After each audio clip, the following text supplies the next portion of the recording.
Voilà, vous comptez parmi nous, c'est ça notre plaisir, très chers internautes. Bonjour partout, vous avez eu l'occasion de nous suivre sur EHP Média à travers cette émission, micro libre que moi j'ai toujours le plaisir de vous la présenter. Eh bien, dans cette émission, comme vous le savez, tout ça a le sujet, il y a des konabiso mosolo,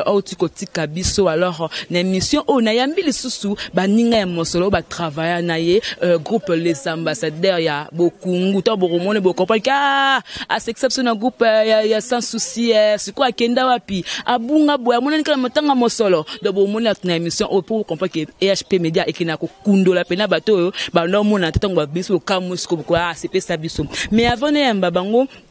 Je salue Dédé Miongo, dans le caméraman le plus frais. Oh, donc, Benanga Baboté Boye. Puis, je n'oublie pas notre maman GH, la maman de cœur, notre maman dont je t'aime beaucoup. Et puis, notre boss Edo Amani. Voilà, à la présentation. Gros bébé de la presse congolaise, Jemima Ibele, Baxela Ranga Glada Love, surtout Mingi, giga de la presse congolaise. Voilà. Nazawana na pesa maloba. So na tikio teza le wali sumo jibe kumaluta un pétrolier de Dallas bolé mangai voilà donc bokungu boni ah bien maman journaliste Jemima bokungu longue ba mono sna espèce ba gangue akenda wapi bon izaka nengo wana izaka bongo mo pe foko bunga ka sala moi bien quoi izaka kwa musicien moi zo préparer album na moi bunga ka akoti maki a préparer tout ça mais ko bunga nangé c'est quand même moi temps c'est quand même moi temps je crois même ba 3 à 4 ans tout ça tout baka depuis président Sansouci Akoufa nazana ba pesi na ngana recruta oyo na tourna na bango en tout cas to évoluer na quand même bien vraiment groupe les ambassadeurs mais na ba journaliste moni les ambassadeurs ils andenge nini tato le beli awa kala mingi tana kombe Papa Joe soyons sérieux ngali mna otuna donc les ambassadeurs yo le bela ka les ambassadeurs. Ah bon, merci beaucoup pour la question. Tous les ambassadeurs Ezali, de Papa Bokungu, toza awa toeka kolela moko oyazala kipe katina biso awa na groupe les ambassadeurs le loatiki biso na kombo ya mosolo yango moni toza na matanga na canal ya kolela quoi. Voilà Bokungu tant auto précédé nga maman Papa Joe tout le va bien. Tant que tu parcours non taiko yamba na émission moko na yamba kikaka na ndena ekra bo ça la interview indeko propre ya mosolo oya yebi ndeko na ende na banda parcours banzela nya leka alobi na biso que non abanda Papa Joe alonga Papa Joe ayi na RTNC papa kwedi ba mama bo mengo ndetanga mona ka incarner rôle a opela zo ko incarner lokola ngai bazuye ba koti wana moskoma mosolo azwango pa ya papa kwedi abeti sur le moi parcours pour otoyeba kité. Siko batanga sokuma les ambassadeurs te mais quand tu dis que oye pona kolela muto bo travailler na bango quand est-ce que mosolo alongwa ki na ba groupe wana pour que a travailler na bino na les ambassadeurs. Bon merci omoni d'ailleurs groupe les ambassadeurs et ça groupe moko ezaki divisé en deux c'est-à-dire que ezaki groupe moko ale Papa Joe nde abandana ba mosolo vraiment basali na soyons sérieux bandi ko sala ba gag na bango ezoleka soyons sérieux toujours groupe les ambassadeurs alors comme tant groupe les ambassadeurs et que c'est divisé en deux alors ce qu'il y a les ambassadeurs du Congo de Papa Bokungu alors le kola mosolo azalaki watu zobenga umba ya mama Rosette do yebana mi na kombo ya mama Rosette mosolo et na groupe Salongo alors à un moment donné Papa Joe kenaki na Brazzaville yetango atikali nde sikoyo to yeko koma na les ambassadeurs de Papa Bokungu. Deux hommes na vandi na ba petit na nga awa de to yekolela umba à part ça tango yeko comme les ambassadeurs touche talent formation de l'école makasi puisque musala auto na groupe sans souci et ça musala mouvement auto yebike formation makasi za la kuna alors nga on a ko apprendre la groupe sans souci naza ko yana ngope ko former ba petit na ngai alors mon solo ayeko sala fort na lokwa zaki na trice mo na iba na ko jouer makasi na talent na yo wana asali pe mo batan ibele pa na ngai après seconde ayeko kotika biso akena V12 après tant ko na V12 ayeko travailler na V12 en tout cas kuna za ayeko cartonner vraiment c'est plein makasi alors ayeko tika V12 na le loboye akoma na groupe Salon. Donc c'est là oyo yebi yango. Ouais mais on a bien wana. Voilà ko voilà na mosolo bo vendo bande ni caractère azaki une femme de caractère azaki colérique azaki mutu wana ko sekaminga alors linga buzoba te to beta moi mukito sur la paix sourier magati kibiso ba mbona sur la personne de mosolo comment est-ce qu'elle azalaki. Bon en tout cas mosolo ça triste mo azaki exemplaire azaki mais simplement nous sommes sous artiste et comédien nous avons battu mo autour te ana nous peuple na ba pièce to ça na ba télévision même na libanda mboka un peu partout mais azalaki vraiment na moi si moko o mazalaki penza respect pe azalaki na ko bouder batute parce que mesana so de ça tam so mingi ba artiste et comédien ko boudaka batu soit sonde nité ya azalaki na mutunyo so kimia azalaki respect na musala ba répétition so ko repesa na 17h ya 17h tiki no 20h repesili azongi et puis ayeba ki so na tournage au comme bien avant na batini na scène comme pe na répétition na RSengeli vraiment et puis en plus à part ça ayeba ki pe ko za na Argentina ba to iska boza ambiance bozo seka alors ça la tournage na to ça la ambiance ko seka to c'est la caméraman na comité il y a déjà comme qui bien avant to zo beta masolo to zo seka donc ça qui problématique te ça pe na kamna mutu mo rote voilà ozayo mo rote na moni oza ba acteur na yo na pesa vraiment maloba papa Boni. Oui bien maman. Kombo nani? Oui ngai kombo na ngai Devise artiste comédien makasi oya simbi koto nyoso don Devise artiste comédien makasi yo bigo oselo mo ese pesinga ya makasi oyebani kote ni. Bon merci biso to linga te biso to loba to linga nde ba fanatique ba loba pona biso alors tala to za na place à Mawa et puis ça biso ka passe comédien la groupe les ambassadeurs toujours président Bokungu oui secrétaire numéro 1 secrétaire. Ouais. Donc bolekana ce qu'on a chaîne. Bon biso to za numérique chaque mercredi na 20h na numérique chaque mercredi na 20h au moins biso na la télé. Voilà papa na biso ndo lobi yo suko lobi te la biso mo mokile ba ki mo solo ndenge ni. Ok merci mosolo baza ba grande sœur na biso oyo tozalena na palais tozape ba télécommande otala bango bato ba koti biso na art ba pesi biso sentiment osala art eza bango donc tout ça na passe kaka tout ça na passe parce que aza muto yo azwa na problème na mutu te so monde ngazo jouer otal ngazo jouer non donc yo kaka sentiment okaka sentiment baza batoto yeba na bango kana les ambassadeurs ya papa Bokungu ti lelo pendenga musala ngwe mabiso kaka on a comprendre tête na kota ke na ko na mona ko zaina kanda ni ozala ngo pona famille mo solo yo zo mona ni maramango bazo kipengo bien te ba tout so ba désordre o lo bango pe na caméra po o mtoro alinga ya ba na kino ta actrice mo de sa belelaki. Oui maman journaliste olobili kamo eza très capital omoni biso ba artiste bat ba opesa biso valeur te il faut bat ba pesa biso valeur pour biso nde toza quoi ba pasteur toza batoto te ya batu na nzela théâtre omoni mosolo nenga kufi wana toyebite liwa mosolo peut-être ensemble to souhaiter te tolobi pe to kangi mutu ndokite mais o iso pesa biso pasi ba organisation o bat ba osana batanga banda to ya awa to lalaka awa iso se pesa biso te parce ça que mosolo nenga zana a groupe minute oyo akufi na groupe salon groupe salon so tali bien to mona ta mutu moko ate je crois bino boye a bo mona ta mutu moko groupe salon te bazate baboy koya alors yebisa biso mama journaliste siko bazate pourquoi biso kutu to ya batoto joa kala na mosolo bango nde minute nda kufi na ndao na bango minute mais bazate ezo pese so pasi et puis tozo senga na famille pour des ordres zalate ba artiste biso soto kufi balela biso eza na place mo balela biso nazo place so bani ba cha ko yande na biso to se pena ngote benga chango wapi bon to éviter yi pare ba chango na victoire na salmon na victoire ba louer salmon boye ba cha mo solo non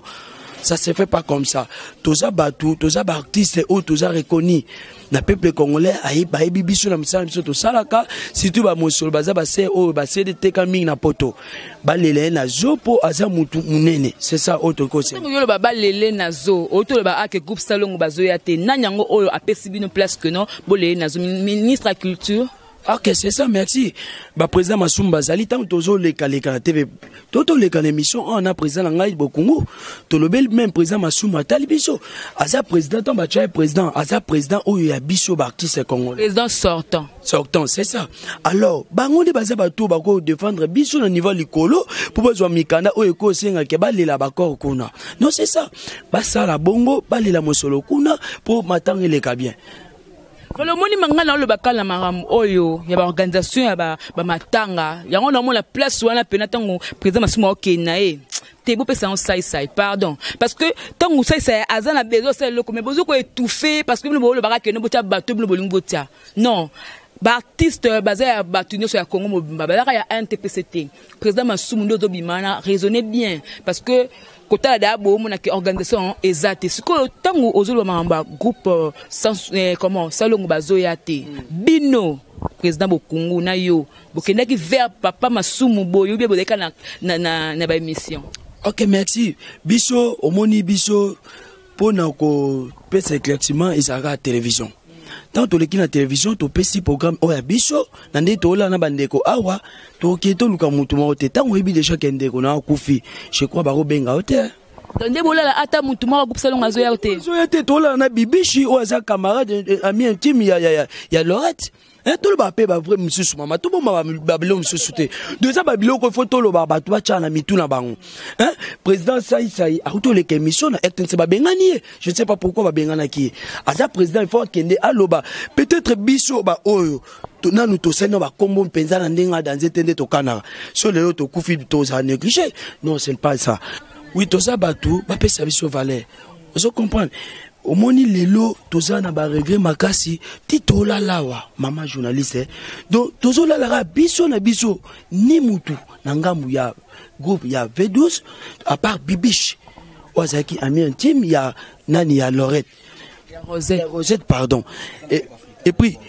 même si surtout mona bango te toki na groupe salon ata mon côté ami intime wana obanda ko zaza mingi ba mbalana na tanga kombo bango tu baza misu baza mambi pendo zate bango basapi bazo mona na te to ebité moni liwa mosolo ndie comme ça tu banda ozela te to kateka loko pour que to akufa na papa Bokungu eza nandenga ndo zolo bana parce que moni azat triste moko oyo batu ebele ba yebi mais tala sikoyo ozomona même nga mona zalia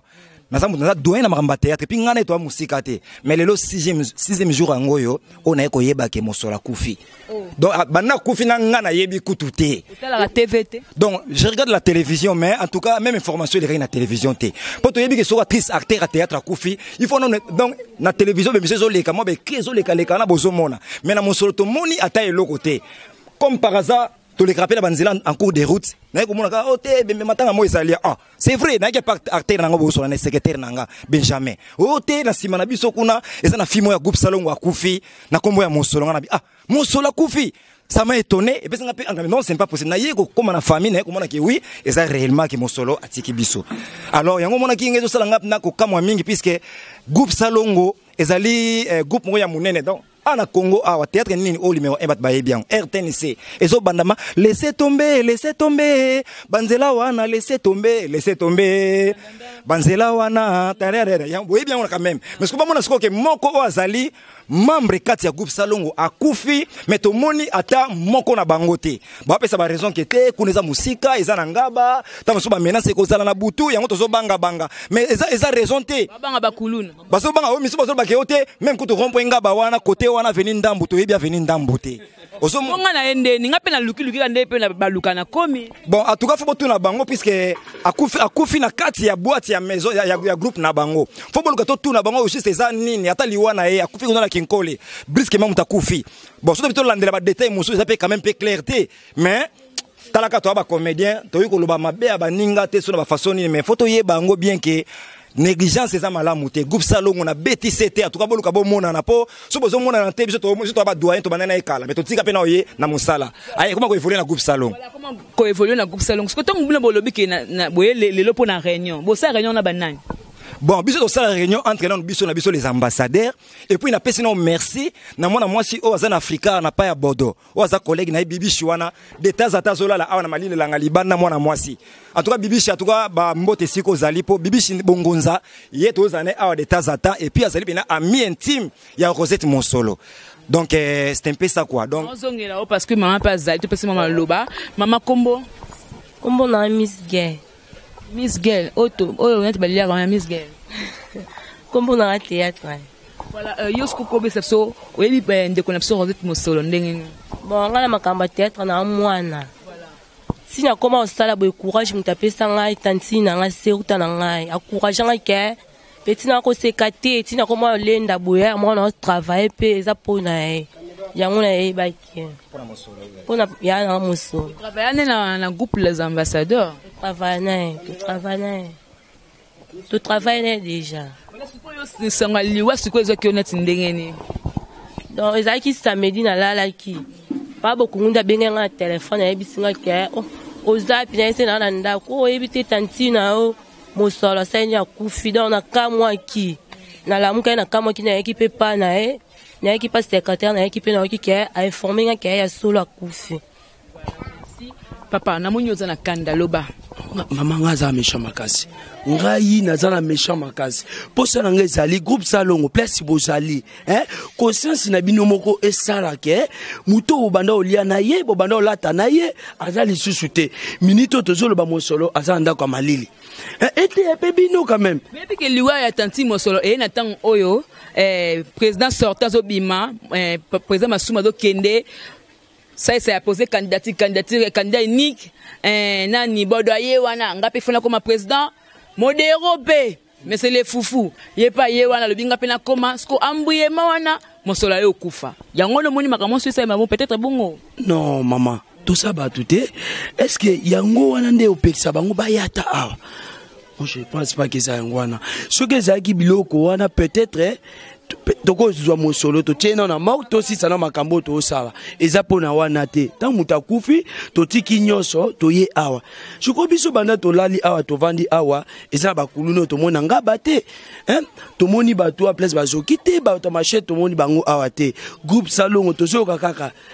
to reya to sala boy non et puis c'était na zo beta lisusu ba ebake ba biso déjà lettre d'engagement de chez Bimaki. Engagé nani ya kufi déjà. Non, oui, à kufi peut-être ndenga zana to mona li juste pour akufi na mais lettre na lokolo ebimi fallait ba lela na honneur wana groupe salongo na so biso place na o bazo linga ba exposer nzoto ya ndeo na biso ya collègue na biso to lingite. La place wana za famille mutu ba poni ou bien les artistes ne ba ke yoka na place wana victoire. Ah bon, merci. Famille place wana toyebi nanu te mais na oyebi so mon maman journaliste au moins toza awa bien sûr to botano ba famille mais nde musa na biso to salaka vraiment famille aza vraiment na poids mingi te tant artiste a kufi on est déjà clair parce que aza muta l'état aza muto azo servir même l'état tout ça éducateur biso toza éducateur au moni émission na oyo ezaka te que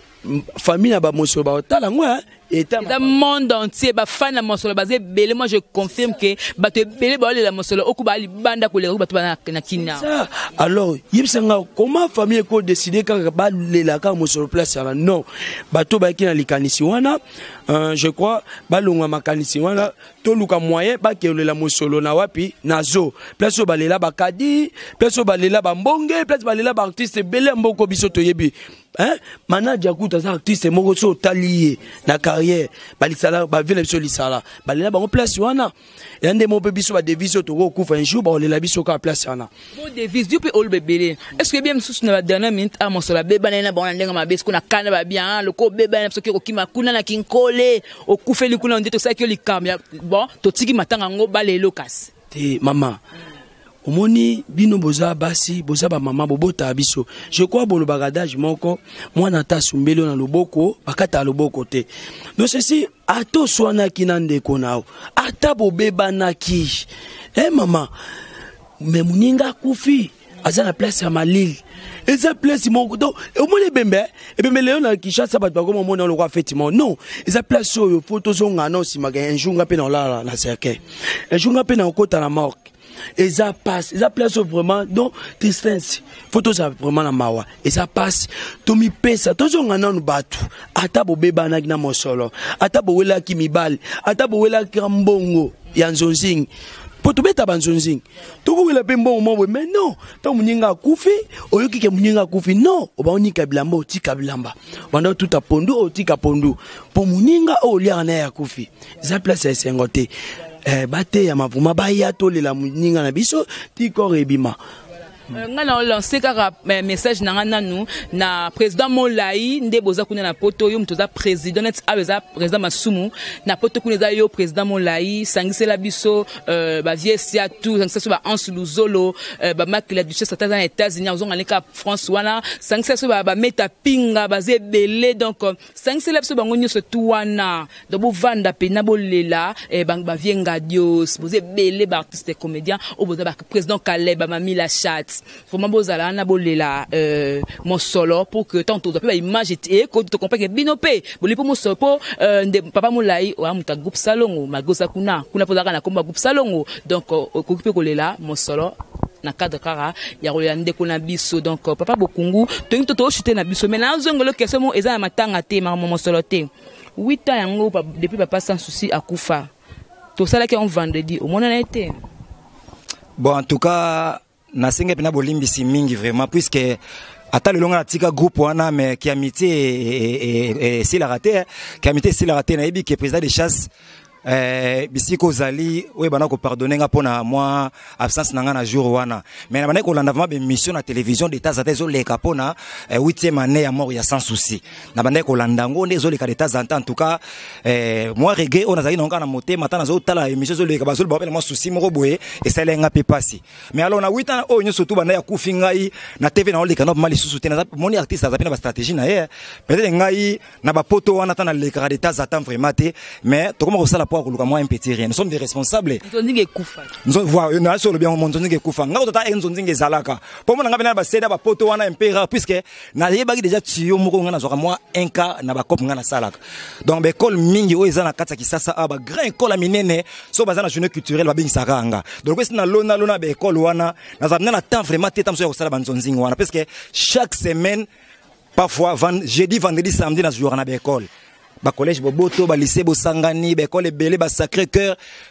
lycée bosangani atana ba école ko ba Samuel Lévy ezana ba Ipen kuna ba école ko ba Kuntwala na Ipen ba école minene na sala ba théâtre ba Saint Dominique na limité 13e rue donc na joueur na ba école wana minene wana quoi donc moni moko ba Saint Félix na Mumbele na joueur kuna yango moni moi o nzamba pesa ngana na esika wana na ba petit nanga en tout cas moi qui me topé ma déjà moi bien donc mona unité to finana kana masolo wana quoi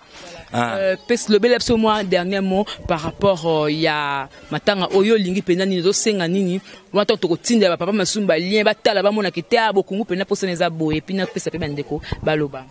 bon esengo mingi na liwa sans souci tango kufari na kanisi kisasa zaki cartonné ata mosola sana ba niveau na bango te na kombo mais azape actrice oyo pe ayeba na kempe partout ba groupe salon wana po ba zoyo lelo zali panango bate ayaki abisika na biso formation a côté pe na ba maison mais loka ba groupe salon wana alors na niveau déjà ya kombo na yesu na ta to na mata place matanga ezali mais ozomona maki oui batu baza penzate batu bazate ngapena na bike batu bazate or esika acteur to actrice moko akufi ya théâtre omona maki batu bazane belé par-ci par-là mais biso tozo lela na malili langa tozo tika ete yango na likamnanga moi souke zaleka kete en tout cas biso artiste comédien ezala groupe sans souci ezala isobe ezala muyombe gauche ezala groupe simba elombe président elombe biso nyon soto luka moyen to sangana po to lela moko ya tiki biso zampe mutu munene wa yebani tina niveau international ba yebi mosolo et puis sans oublier na pesi mbote na ba pivi na bazana ba poto lokola ba Sami Wadido ba Emela Mbala bazana ba poto kuna ba Patrick Ekofo bazana ba poto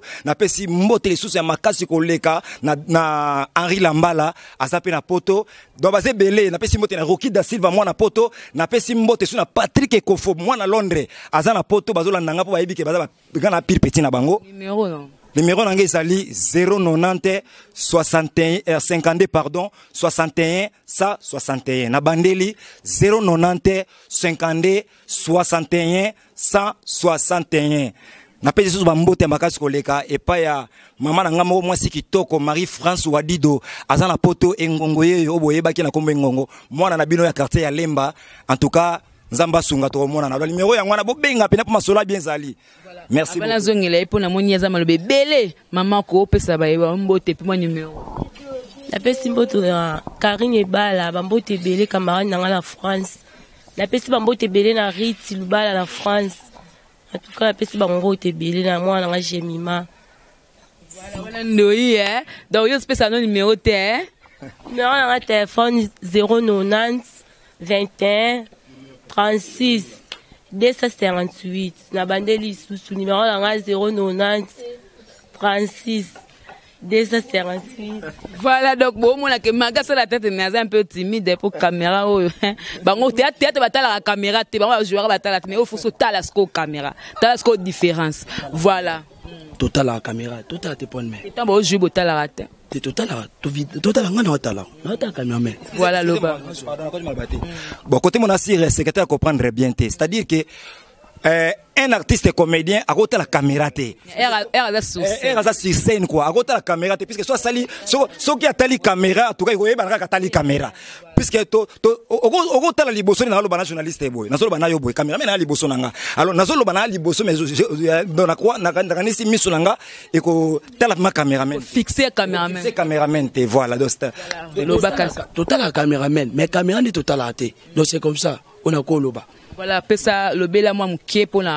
ça les années pour ma déroulement ma tang et puis moi m'bote na baïba on a numéro contact. C'est ça. OK, merci maman. Y a le bosso dans le Lobaka qui est artiste comédien nyoso. O ebi ka artiste comédien. Hein? O la mata vraiment na talent artiste comédien ebi ka artiste comédien. Aya vraiment tous les la mosolo. Adresse ça mon compte aux na avenue Ndambo numéro 47 na commune ya Ngaba place matanga ya Mosolo ezali to ya wana tozola biso tu na malili moi matanga soki moi mon café mon tomeli moi soki pondo ezali to leka ndenge salaka alors na bengi artiste comédien nyoso ba ya vie na nga bodo vie tala kaka yo na lela fo vie ya ka vie so na moni yo ezala nga ka sentiment vie ya ka to lela vie mu yombe gauche vie bino nyoso vie boya to lela c'est na biso grand frère grand c'est na biso petit c'est na biso o azala na biso alors na pesi sous bienvenue en Simbanda na UNSS donc mutu malamu pasteur ya la borne grand frère na ngai oyo azotangisa ngai lelo oyo na comme na jeudi ezande ye grâce na ye deux grâce ensemble mais à travers ya bienvenue en Simbanda alors na pesi mbote na pesi c'est na ngai konsa Simbanda mbote na pesi papa leki na ngai Costa mbote na pesi bande na ngai nyoso mbote na pesi susu mama na ngai Séraphine oya bota mwana mukie oza mayele makasi bien Benjamin en Simbanda mbote na place nyoso bande ko bashwami tolobi boye tozana matanga to kanisa place to uti to ya to lela minga lobesa te to loba mingi te to sa matanga to ya to lende na biso et ça la bien mindondo yaka Karine pala yaka ba obeta batute nana obeta mutwa ba obeta mutute omoni journaliste aye awa journaliste aye awa tiki mutuka na libanda aye awa akoti yebisanga ba panzi par place nini ba beti place nini boya to lela na biso et ça va bien malamu. Karine pala mi balé mon solo Karine pala au monde na té numéro de contact. Bon numéro de contact ça moko oyebani 090 31 81 617 bobenga po bo so biso place référence à matanga ezali to pe sabino vraiment référence na ndenge sengel. Voilà, c'était avec les acteurs du groupe Les Ambassadeurs. Bango baye kolela. Et puis babaki réunion on a yé na kutika bango. Donc na yebite so ba msubo na simalanga vraiment ça je ne sais pas. Mais quant à moi na yebsinoka que boyo kindeni bandeko ba lobby na cœur ouvert. O ba lobby les autres la kata mitema poto biso tole la kamoso ta ba biso ba juste to longwa ba pese to longwa poto ya awa tito koti pe beto mon pe kuluna te o ba temsu pe na nini o papa ma pesa saki pesa boy exact donc yo pe ko ya no pepo tant ezala ngona to comme ba jeudi o koko ya donc c'est ça donc Dédé Miongo donc merci parce que vous avez sur ba image voilà c'est ici que s'achève cette émission si vous avez aimé